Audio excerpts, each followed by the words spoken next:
All right.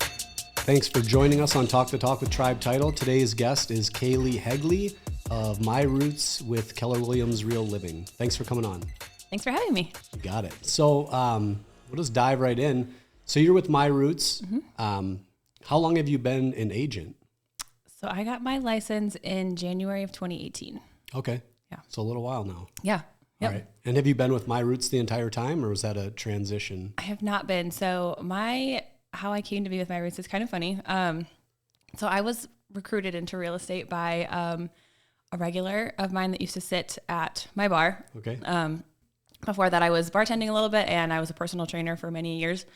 And he would sit there and he'd be like, "Hey, you should get into real estate." And I was like, "Absolutely not. That sounds, no, thank you. I think it's a really cool field, but it takes so much time to grow a business. And I've already spent so much time growing this other business that to just jump into something else sounds really overwhelming and exhausting." But he was quite persistent about it. And he was like, "Hey, I have some overflow business I could hand you. I could help you out." And so eventually I was like, okay, it sounds pretty good. I could do it. Told me that all it is just, networking. You talk to people that you meet here at the bar. You talk to your personal training clients. You just talk to people, right? It's a relationship business. And he's like, and you're great at doing that. So I think you'd be great at real estate. So I got my license in January of 2018. And I worked with him for a little while. And then that partnership kind of just didn't really work out. We just went our separate ways. Yeah. And at that point I was like, I'm just going to focus on personal training 100%. It's what I need to do. I'm just going to go back to personal training. And then it would have been Christmas time of, would have been like 2019 would have been.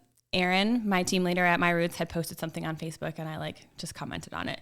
She shot me a message and she was like, "Hey, why don't you come have lunch with me?" And I was like, Nope. I know I'm not going to have lunch with you. I know exactly where this is going. Yeah. No, thank you. I don't want to have lunch. She was like, "Please just come have lunch with Dominic and I.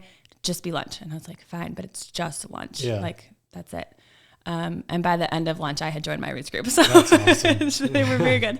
And it was just, I think I needed to feel like I belonged somewhere. And they just, were like, "Hey, let's get you on the team. Let's help you with you're just missing a couple little things." Because I hadn't really succeeded as an agent before that. I was only selling maybe 5 houses or so a year, but it's because I was doing it part-time and also balancing personal training, working at the Pound, and then being a mom and doing a wife, all these things, so I had a lot on my plate. And she was like, "You're just missing a couple little things, and I think we can help you with that." So that was December of 2019. And then we all know what happened in 2020. So I joined My Roots, and then the world shut down, right? So and the 2 biggest industries that were affected were restaurants and gyms. Right. And so both of my other streams of income were completely cut off. And you probably assumed real estate would be another heavily affected. Yeah. I mean, that's what everybody thought. Yeah, we didn't really know at that point in time. But it was the one thing that I could do from home. Yeah. So I literally was just like, well, I guess I'm going to sell some houses somehow, because I've always been really big on social media. So I just started getting on social media more. I started creating more content, talking to people. I was literally in my office a lot, just making fun videos. I made bartending videos, and I made real estate videos, and I just did all kinds of stuff like that. And I went from selling 4 houses the previous years to over 20 houses in 2020. So it literally was just, I just needed some focus and a little bit of drive. And when you don't have anything else, no other way to feed your family, right? You're going to sink or swim. So I decided to swim. Yeah, that's awesome. And that was probably a key moment too, because your husband and you own the Pound, right? Right. We have some other partners there. Yes, we do. But we are one of the partners there. Yeah. Both of your incomes were shut down at that point. It was so terrifying. Unknown. Yeah. It was funny. The day that they announced that, I had a phone call with one of my teammates. We do one-on-one phone calls every week just to check in. Yeah. And when he called me, I literally was just crying. And he was like, I was like, "It's okay. You don't have to say anything. You're not really." Right.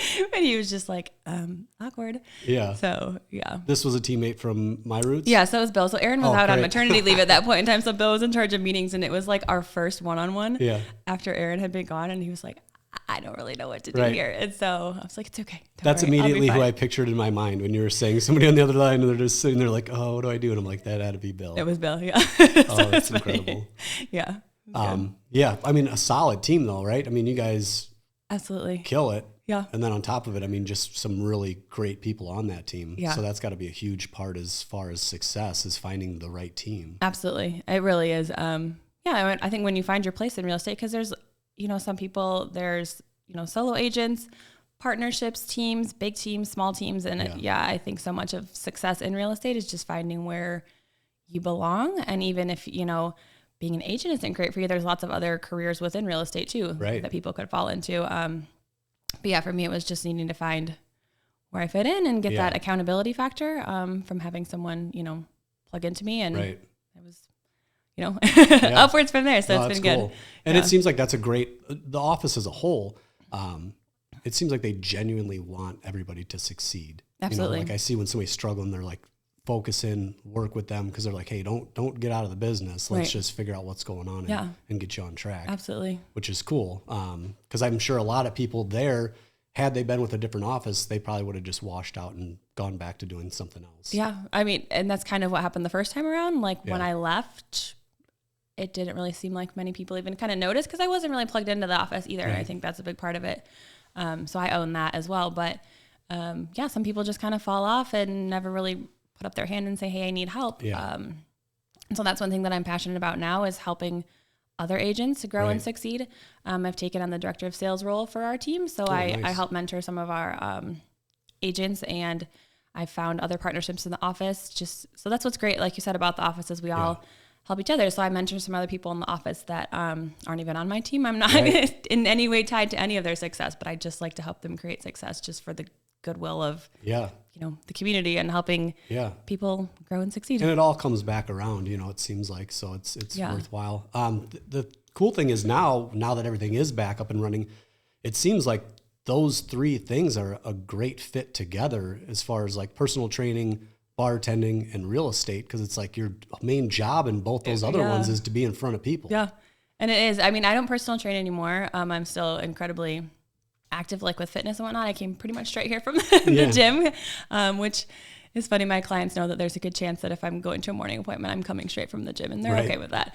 But yeah, I mean, they do intertwine very well. But I got out of personal training because once real estate had taken off so well for me, it was like I didn't feel like I could be 100% present with either clients. If I was at the gym, then I was getting real estate phone calls, and I felt really bad because, as person, like if I'm training you, I want to give you 100% of my attention, right? And if you're my real estate client, I want to be answering my phone and not being like, hey, I'll call you back in 3 hours when I'm done with sessions, like that. So I just felt like I couldn't give 100% to either job, and so I had to choose, and real estate just made more sense for me at that time. So fitness is still something I'm very passionate about. I help friends with workouts and advice and all of that, but real estate is now my main career. That's awesome. Yeah. And now, I mean, the bar is probably the best fit, because obviously by the time you go there and start working, typically that's when you're probably wrapping up with real estate calls and things like that. Yeah. Yes. Generally not going to get a real estate call at 10 o'clock at night. Exactly. Sometimes I'm trying to sneak back in the stairwell, and I'm like riding off hours and getting yelled at, like, get back to work. I'm sorry, I'm trying. That's funny. But yeah, it does balance out well. And I've met a lot of great people across the bar. And I've helped a lot of our employees purchase houses, which is really cool, because being in the service industry, with income and qualifying for mortgages and stuff like that, it can be challenging. But I found some great lender partners that are great at helping with that. That's key, is finding the right people. I bought my first condo I bought when I worked in Chicago as a bartender. Fortunately and unfortunately, it was back when they were doing the 80-20 loans, undocumented, It's like, all that just say nonsense. what you make. Yeah. So I was able to get it. Luckily I sold it right before everything happened in 2008. Cause I would have been crushed. Right. But yeah, it's tough to get a loan when you're in that type of situation. It can be, yeah.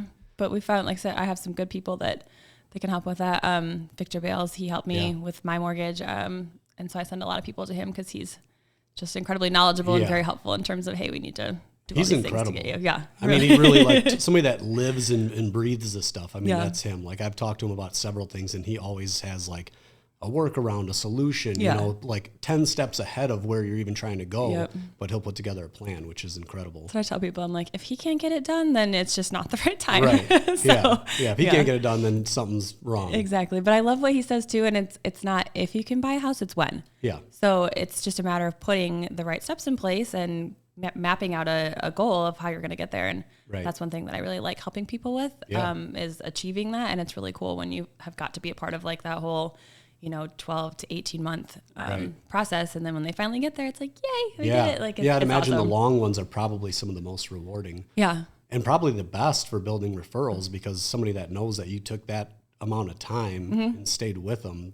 they know they can trust you. Absolutely. Yeah. So is your business based off of more referrals at this point? Is that kind of your biggest driver? Referrals and just we call it my sphere of influence. So it's just friends, family, and referrals. I don't do a lot of like cold calling or things like that. I don't really work with strangers. Yeah. If someone's coming to me, there's a good chance we met on social media. I'm really big on social media, like with the mom groups in town and just different communities within there. That's what's really great about, Facebook and stuff like that. You can find little niches. So there's like, trail riding groups that I'm a part of, or horse things, mom things like that. And so, I usually connect with people that way. That's the biggest, but they're either friends, family, or referrals. That's cool. Yeah. Well, it sounds like you have a lot going on outside of real estate, which probably then is a great tie into that. So you guys are into horses also? Yeah. Okay. It's like, right? Do you guys have horses? We do. We have 4. Nice. Yeah. They don't live at our house because I live here in Brighton, but they are boarded at my friend's property and they take great care of them. That's cool. And so we're out there, but we like to go trail riding, and, as kids get involved in sports and things like that, I mean, you just meet people, right? And that's all that this business is about, is cultivating relationships and making friends. And that way, when the time comes that they're like, hey, I need to buy a house. Hey, I know a realtor, right? Yeah. Like, that's really all it is. That's cool. It's simple. Now, at this point in your career, you've been doing it for a while now. Do you feel like you're really finally in like your comfort zone, where it's you're part of a great team, you're part of a great brokerage? Yeah. And you kind of have all the pieces in place. Does that kind of allow you now to do more of the coaching? Like you said, like you've been there, done that. Now you can kind of assist somebody else that's starting out. It does. Cause really, I mean, it takes some time to find like your stride, right? I remember when I first started, it would take me like over an hour to write an offer, which is like, that's supposed to be like the most exciting day, right? Like, yes, we're going to write an offer on this. And I would like kind of dread it. Like, oh my gosh, it's going to take me an hour. Yeah. Just like knowing where to click and how to fill in all the forms and all that stuff. And now I can breeze through that in like 15 minutes. So when you're thinking less about the technicalities of real estate, then it allows you, to flourish and help people in different ways. And yes, I really enjoy helping others grow and succeed. Because that's probably a big hang up for a lot of people, I would imagine, is the kind of back end stuff, like all the paperwork and all that things. And I think that was the biggest thing for me too, with joining the team, and how that helped me grow my career from 5 units to over, 20 plus. Was having that back end support, because I'm not by nature a super, paper desk person. That's just not what I do. I mean, bartending, training, all that. I'm a hands-on type person. So having someone behind the scenes that puts all my paperwork in the computer for me and make sure that the lender and the title company and everybody's on the same page, and, keeping me on track and say, hey, you missed this form. We have your, person sign it, something like that. Just having someone help me stay organized with the paperwork, that lifted so much off my shoulders. And, even the week of closing, how many back and forths there are between the lender, the title company, your phone is ringing off the hook, having her field those phone calls so that I can be here doing stuff like this or going on listing appointments, meeting with buyers. That's where I excel, and that's what I like to do, is the face-to-face stuff, right? So having someone help with the back end stuff. Yeah, for sure. Took so much off my plate and really allowed me to be present with my clients, but also present at home. Yeah. Right. So like I don't have to spend as much time in the office at home doing things when I should be with my kids, or hanging with the husband, or doing fun things like that. Yeah. And it probably makes it much easier too, because then it's like you can focus on the parts you really enjoy, which make those that much better. Right. And then somebody else can handle all the stuff that's not face to face. Yeah.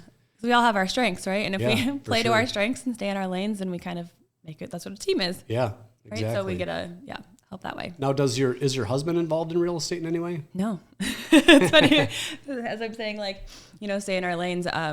He does all the day-to-day ins and outs managing of the pound. And I'm literally just like an employee there. Right. Like, I don't know any of the numbers. I don't go to really like the ownership meetings. I don't go to the management meetings. Yeah. I'm just like, that's his thing. And I think it helps to just, that's his, and I stay over here. And then, when we hang out, it doesn't have to be talking about like work and all that stuff all the time. So yeah, that's nice.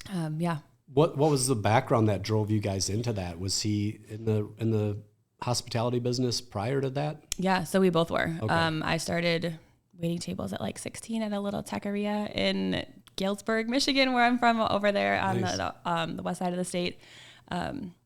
And then, he started as like a dishwasher back when he was like 15 years old. And then you just kind of like work your way up, right? So as a dishwasher, and then you go to, host, and then server, and then bartender and manager. And so we actually met in a bar, and then we moved to Las Vegas, and we were doing hospitality stuff out there. Cause I went to school for like, that's what I wanted to do, was be in hotel catering, things like that, event planning. So we went out to Vegas for a while and did all that, and then came home, and then he actually opened the Pound as a bartender. Okay. And then he worked his way through there too. When the manager left, he was like, hey, do you want to be the next GM? And then we had the opportunity to buy in, and it just kind of kept going from there. That's awesome. So natural progression of things. Which is, I mean, it's a great way to do it, because it's like, that's, they say it's like 85% of bars fail. Yeah. Which most of it's because it's somebody coming in. It's like college buddies that thought like, oh, it'd be so cool to own a bar. Yes. And then they buy it and they have no idea what's going on 100%. But it's like, if you know from the bottom to the top how it operates, I mean, your chances of success are so much higher. Absolutely. And even just understanding like the ins and outs of just staffing a restaurant and a bar, and some of the, I don't know what a better word would be, but like the drama that sometimes goes in, and that's just part of it, right? Yeah. Like it comes with the territory, and you can't. The drama, the theft. It's like all these things that are like, there's no way around them. You just have to build it into your numbers. Somewhat, and just learning to, you're going to hire 10 people and maybe keep one or two, and then you hire 10 more and keep one or two more, and then you build a really great crew. So that's what's great about at the Pound right now, is we really have like an awesome, solid group of people that work there, and we have very low turnover, which is also great for the industry. That's not typical, I wouldn't say. No, definitely not. So, do you guys plan on expanding that side of it, like the hospitality stuff? Do you guys see yourselves owning any more in the future? Maybe. I don't know. We talk about it sometimes, like, oh, wouldn't it be fun to like, we have some friends that went down to like Florida when they retired, and they just bought like a little tiny tiki bar. And so I'm like, that'd be kind of cool. That's what's great about real estate too, is I can move anywhere and just start this all over again, right? Like once you've built it once, it doesn't seem so intimidating, the thought of having to do it again. And then I would have a referral business here, so I can just send to other people. Which is always a great thing too, especially when you talk about a place like Florida, where like so many people from Michigan end up going down to Florida anyway. Yeah, and there's a lot of people that are like dual license Michigan and Florida, and they do that. But so maybe someday we'll do something like that. I don't really know. We're not like big future planners. Yeah, try to like stay present and in the moment. It's just someone I think like COVID and weird like kind of changed my vision on that too. Because like you might think you have everything planned out, and then just this big and a total left turn, and then you have to improvise, and just maybe the path that you thought you were going to go on isn't it. So I try not to plan too much. I have a general idea of like maybe where I'd like to be someday, but nothing's set. It's a lot easier that way. Now, how many kids do you guys have? We have 2. Okay, that's what I thought. We have 2 daughters. Allie J is 10, and Jordan is 6. Oh, okay. Yeah, so they're here in Brighton schools. Awesome. Yep. And they both ride? Yes. So my younger one is more passionate about horses than my older one. Yeah. She rides because I tell her she needs to know. She likes it. Yeah. She enjoys it, but she just more enjoys like trail riding. Yeah. But like my youngest, she has started doing like hunter jumper stuff. Okay. So she has done a couple of shows, and she really wants to do that. So I've got one that's like super into it, and one that's just does it because she enjoys just being with them, and which is totally okay. No, it's cool. Push her to do any of that. That's how my wife is. My wife loves horses. She grew up doing hunter jumper and 3-day eventing and all that stuff. And she regrets getting out of it because there's so many of her friends that continued on, and they made that a career. Yeah. But yeah, it's expensive, time consuming. Yes, but it can be. Probably but it's really fun, cool. and it's fun because it's like a family thing. Yes. So if we have to, we go to horse camp a couple times a year and camp out, and that's really fun to just be like in the woods and hang out with the horses and trail riding every day. Yeah, that's neat. Yeah, I grew up in like the hunter jumper stuff, and I was like, all right, I'm gonna make my girls like little rodeo stars. And then one day my daughter saw something on TV of like some jumper stuff, and she was like, I want to do that. And I was like, of course you do. So that's cool. Thought we might do something different, but no, she decided that was where she wanted to be. So do you guys ever see yourselves moving on to like property where you could have the horses close? Yeah, eventually someday that's definitely the main goal. Yeah. But right now living like 5 minutes from my office and from the Pound is like so convenient. So that's why we stay where we are for the moment. But someday, probably when the girls are out of school, because I mean, there's not a lot of land in Brighton really, right? So then we'd be switching school districts and all of that stuff. So I think we'll probably explore that a little bit more once my oldest can drive, and then she could drive them both to school. And it would be so it's probably like, 5 years or so away, but it would definitely be something we'd like to do someday. That's Absolutely. awesome. Yeah. And then real estate, where do you see yourself going with that? Are you pretty content where you're at right now, or do you ever see yourself starting your own team or anything like that? Or do you just want to continue on the path you're on? I don't know. It's kind of one of those things where I'm just like, if it's not broke, don't fix it kind of thing. Like I'm really enjoying where I'm at right now. I have been like a serial career hopper, like the next coolest thing. And so it's really been like my focus to myself is like, just stay in this career. Don't change. Cause I think I like the newness and the adventure of like building something. And then once it's built, then I'm like, okay, on to the next. And so I'm trying not to do that. And I'm trying to like enjoy what I've built and really pour into that. Like prosper where you're planted, stay here and just see how much more I can get out of this. But I mean, I really I know some people, want to grow a team. I don't know that would be in my future so much. I think, managing, we already manage people in a lot of other ways, possibly. And then I know sometimes people want to go, commercial eventually, or I really like working with residential and the families. That's really where my passion is. It seems like it would be really cool. And seeing, just looking at houses, it seems like it would be a fun part of it. It is. It's funny because sometimes I walk into a house, I'm like, it's another ranch. And forgetting that my clients, they haven't seen 57 different ranches in Livonia. Like they're all the same, sweetie. Yeah, exactly. And it's funny. Yeah. We joke about that once they've been through the process. We're like, man, it's another ranch. I'm like, I know they're all the same. It's just whether the paint color and what the street name is out front. Yeah. Same layout. Same. Yeah. So when I see like new, different layout houses, I get really excited. But I'm like, wow, this one's different. I haven't seen one like this before. So yeah, filing those things away for would like to build this someday. Right. Yeah. That's what I was going to ask. Do you get my problem would be I would see so many houses and I'd be like, oh, I want to buy that one. I want to buy that one. I want to buy that one. Yeah. I haven't come across, you would think, and people told me that when I got into the industry, they're like, yeah, realtors move so much because they see a great house. I have not been obsessed with any house that I've sold so far. Someday I'm sure that will happen. And then I will probably do everything I can to buy that one. But I just little things about houses where I'm like, oh, that's a really cool feature. Or I like that one. Yeah.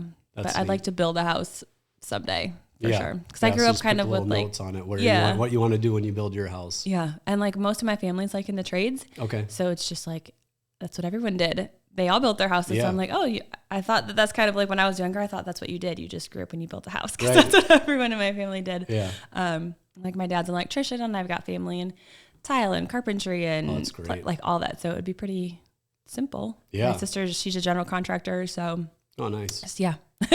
That's the hard part is finding trades that can come in and do it, It is. That's the hang up with For everybody. Sure, yeah. So it's nice to know those people and then I'll also pass those on to my clients, right? Where they're like, I need this. I'm like, I know that person. So anytime I'm like, whenever you need anything for your house, call me. I probably know somebody either a past client of mine or just that I've met through the industry, or I will find them for you if I don't, but which is huge. I mean, that's the biggest thing is trying to find people that'll A, show up, and B, do it for a reasonable amount of money. Right. Because I know the same thing during COVID. It was people were doing so much stuff to their houses, and then contractors were just gouging, and then they would just not show up because they would find somebody that would pay them more, and then they would just ditch that person. It's crazy. So my dad, he's an electrician. Mm-hmm. He's on the west side of the state. He's retired now, but I had called him for this house that my clients had under contract, and I was like, hey, Dad, it's got, old knob and tube wiring in it. It's probably going to need a whole rewire. Just spitball me a price. What would you think? Yeah. And he was like, I don't know, probably 15 to 20. And I was like, yeah, that's kind of what I was thinking too. Cool. Glad we're on the same page. And I just kind of told them that. And we had planned to bring in contractors for quotes anyways, but we just wanted to hey, kind of what are we going to expect? So they brought in 3 different contractors. Guess what the quote came in at? I can't even imagine. Was this around COVID time? No, it was just a couple months ago, actually. Oh, okay. Yeah, no. Probably still very high. $50,000. Holy cow. And this house was not even that big. I mean, it was a historic home, so you're dealing with some of the space issues, and so labor is going to be more of that. But I was like, what? I told my dad that, and he was like, I think I need to unretire. Yeah, seriously. It was nuts. Even my clients, they've renovated and built multiple properties, and even they were sticker shocked at that one. They could not believe that it came in that high. And so I was like, all right, well, file that one away as things to know for future. And it's what kind of time is that going to take? You're talking a week maybe? And that would make sense, right? If we're going to pay no, it was still six weeks. of a project. It was like, that's insane. Like, yeah, that's a lot of money. Yeah, it really is. Imagine. Yeah. And it's like, sure. that's why you need to line those pieces up. And I mean, that comes with experience too, right? Because when you're very new, you'd probably take somebody with experience saying, hey, it's going to cost this, pass that on to your client. They write an offer, and then all of a sudden they're screwed because they're in this house and now it's triple. Yeah. So yeah, that comes with experience, which is another key to finding a good realtor that does it, as a full-time job. Yeah. I mean, and I have a lot of clients, they're, hey, we want to buy a fixer-upper, and, okay, well, how much money do you have to be putting into this fixer-upper? Right. And I think that's great. I love fixer-uppers, but let's be realistic. And I like to help people not, bite off more than they can chew or end up with buyer's remorse or anything like that. Because, it's great. You could knock down a wall someday, but will you? And how much will that cost? And we want to make sure that you're not like just house poor from pouring money into this. It's a lot of those, like the historic homes, for instance, like they're so pretty but they're just constant upkeep. Like even once you fix them up, they still seem to just always have something that needs to be maintained on them. Yeah, it's 100 years old. Right, exactly. And it's great. It's awesome that they've stood here for 100 years, but that's quite a project to be taking on. And it always seems to be the first-time home buyers that are like the most excited to do it. And it's like, I understand, and I think that is fabulous. But I just don't want to see you bite up more than you can chew. Right. And I mean, home HGTV is probably responsible for a good majority of that. People watch that and they see like in 30 minutes they transform this house. Right. Like they blew out a wall and moved the kitchen over here, and they're like, we could just move the kitchen out. No, we can't just move the kitchen over there. Yeah, really I wish they would film those and show like the behind the scenes, like the insane amounts of money and labor and time and stress and everything else that goes into it. Some of the flipper shows are good at that, where they're like, they show, they ripped up the floor and now there's mold and there's $20,000 out of their budget that they weren't planning on. And those things do come up for sure. Yeah. Absolutely. I mean, I flip houses too. And it's like, anytime you have to open anything up, you're going to find more than what you bargained for. Mm-hmm. Yeah. So it's like, you have to calculate that number in because it's going to happen, without a chance every time. You're like your contingency budget or it's done. You're always going over. For sure. I think that's something that we'd like to get into someday is, renovating the homes. Cause I mean, there are so many that I run into that have just not been properly maintained. Right. So in this industry, with financing, there's the FHA and the rural development, VA, and all of those, their appraisal processes are very specific about what condition the property has to be in to qualify. And there are so many homes that won't even cross that threshold. And so there's lots of cute homes around here that my buyers would love to buy, and they just can't because of the type of financing. Yeah. So it would be great to be able to fix those up and, sell them for a reasonable price to people that would really love and appreciate them. And I think there's a huge need for somehow somebody to do something like that, right? I agree, especially because nowadays it seems like the first-time home buyer, a lot of times they either don't know how or have no desire to fix anything up. Right. And it's like you'll see this house that sat for, let's just say 160. Yeah. And it's worth 250. Yeah. But nobody will touch it at that. Right. But then they would come back 6 months later after a flip one in there and they'd pay that money for it. It's like you could have done it for half the money. Yeah. But they just don't want to do it. Yeah.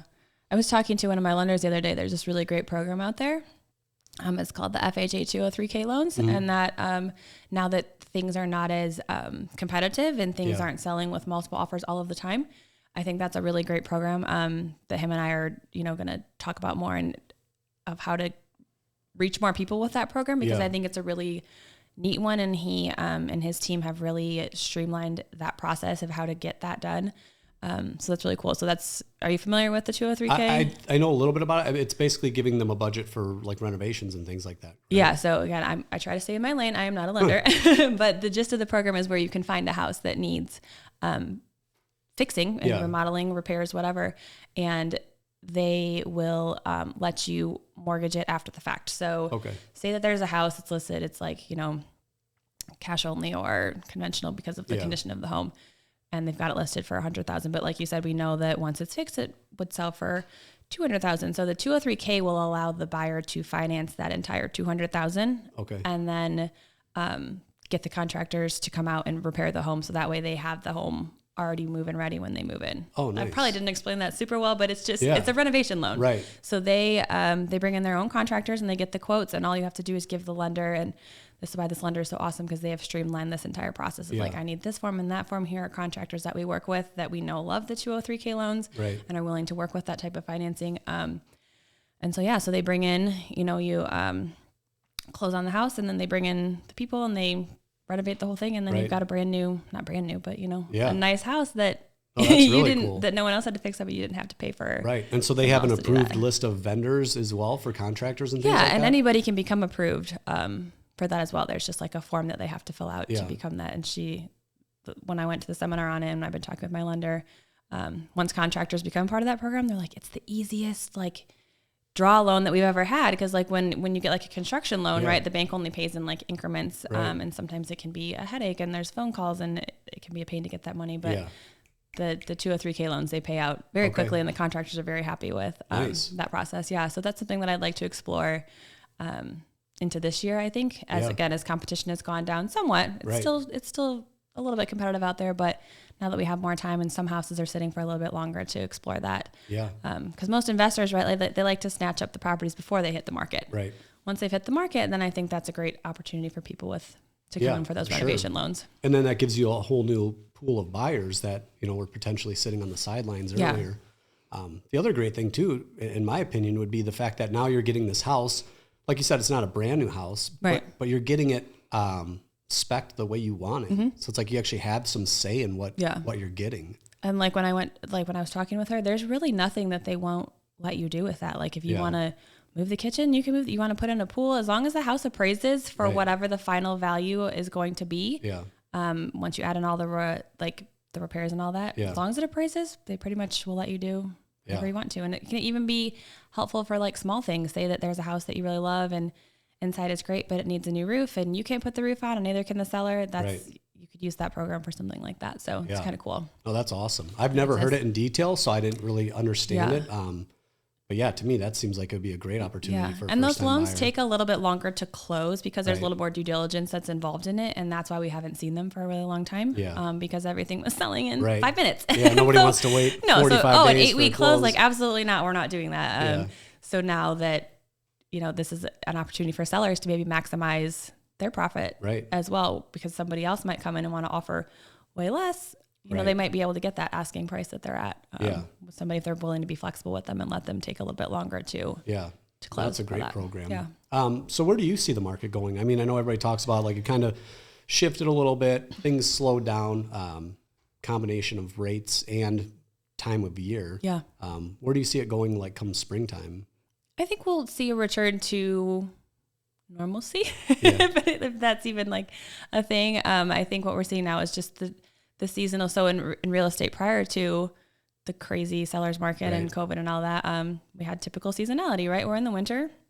We live in Michigan. Not everybody likes to pack up their things in the snow or, show their home when they have their Christmas tree up, things like that. So I think we'll see a return to normal seasonality where spring and summer are the busier months, and then, fall and winter are a little bit slower. But I mean, what we keep hearing is that, supply and demand is still the biggest driver of prices and whatnot. So it has not flipped to a buyer's market by any means. It's still a great time to sell your home. People still have massive amounts of equity in their home. So if that's something they want to cash in on, I think it's still a great time to do that.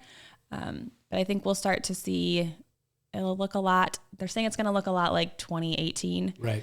In there where it's like, it's a seller's market, but it's not an insane seller's market. No, you're not paying crazy amounts above asking or anything like that. Yeah. I mean, I've already had a handful of buyers that we've gotten concessions. We've been able to negotiate on things that we haven't been able to negotiate on a long time. Sellers were getting free rent back for months at a time. Now that's less, or they're paying for that again. So we're just seeing a return to things again that were normal. Yeah. The way it was. Be. Yeah. The way it was. Yeah. Previously. So that'll be nice. But I still think it's a great time to buy. It's a great time to sell. It just depends on everyone's personal goals. And that's what I tell everyone that I meet with, right? Like what might be a great time for you or me might not be a great time for this person or that person. It just ultimately depends on what your goals are. If you're looking for a home to live in for 10 years, that's way different than if you're looking for an investment property or a flip property or, it all just depends. And, and to me right now, I mean, if you're a buyer and you're not selling, if you're a first time buyer, to me right now, it seems like it would be the best time to buy. I mean, rates have come down a little bit. There's less competition. It is. Things have been sitting. And then on top of it, if you can get this house now with some concessions, maybe your rate's a little higher than you'd like, but you're not overpaying like you were last year. And then you can always refinance it. Yeah. But that principal loan amount's going to be much lower than it was last year. Yeah, absolutely. I mean, and what we know is that competition is what drives prices, right? Yeah. So right now, people are sitting at home because it's cold and they're doing this stuff. You're out there shopping, like, man, you have the best chance to get a good deal right now. I agree. Between like now and it's kind of like a weird milestone, but like the Super Bowl is like the unofficial start of like the spring market kind of. So like between now and the Super Bowl is like, you should be buying right now. Yes. If you plan to buy in May, why don't you start looking now? Because you might snag a really great deal on a house because there's just not that much competition out there.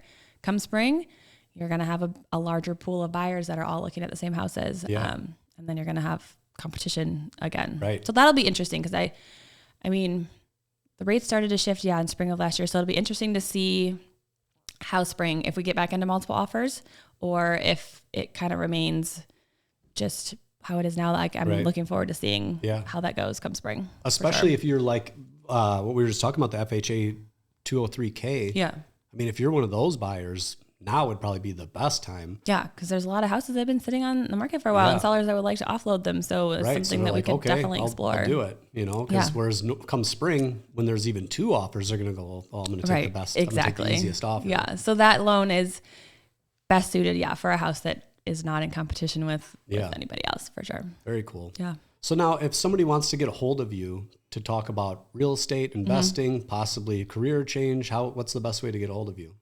You can text me. My phone number. You want me to give you my phone number? Yeah, absolutely. 248-885-5865. Or you can find me, because I'm really big on social media. So Instagram, Facebook. On Facebook, it's just me, Kailey Hegle. My name is spelled Kailey. And then on Instagram, I'm KAHE28. So, awesome. But social media, that's where I find most people, they like to just reach out, shoot me a direct message, and we can chat about your goals. And I like to try to get face to face with people and really just dive into like what they're looking for, right? Why are we moving? Right. Tell me about yourself. Tell me about your goals. And then we can put together a game plan to get there together. Okay, Absolutely. Great. And so if you're into horses, alcohol, or real estate, reach out. Absolutely. Yeah. All right, cool. Well, awesome. Thank you so much for coming on today. Yeah, thank you for having me. Appreciate you. Thank you. All right.